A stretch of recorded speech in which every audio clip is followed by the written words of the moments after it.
ప్రతిఘటన టీవీకి స్వాగతం. క్షణక్షణం మీకోసం. తెలంగాణ ప్రభుత్వం అక్టోబర్ 2 నుండి దసరా సెలవులను అధికారికంగా ప్రకటించింది.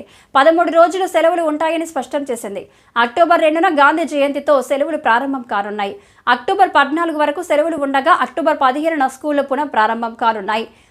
రేపటి నుండి వరుసగా 13 రోజులు సెలవులు రావడంతో విద్యార్థులు తల్లిదండ్రులతో కలిసి సొంత గ్రామాలకు వెళ్లనున్నారు. మే 25న తెలంగాణ ప్రభుత్వం అకాడమిక్ క్యాలెండర్ను విడుదల చేసింది. ప్రతిఘటన టీవీకి స్వాగతం. క్షణక్షణం మీకోసం. ఆకాశంలో నేడు అద్భుతం చూడబోతున్నారు. అందరి మనసులు దోచేసే ఆ చందమామ నేడు మరో చిట్టి చందమామ. దానికి అనుగుణంగా ప్రభుత్వం సెలవులను ప్రకటించింది. షెడ్యూల్లో ఎలాంటి మార్పులు చేయకుండా 13 రోజులు సెలవులను ప్రకటించింది. అటు ప్రైవేట్ స్కూళ్లు కూడా పేరెంట్స్కు సెలవుల గురించి సమాచారం ఇస్తున్నారు. హాస్టల్లో ఉన్న విద్యార్థులు ఇళ్లకు వెళ్లడానికి సిద్ధమవుతున్నారు. తెలంగాణ రాష్ట్రంలోని పాఠశాలలో మంగళవారం బతుకమ్మ సెలబ్రేషన్స్ జరపనున్నట్టు యాజమాన్యాలు వెల్లడించాయి.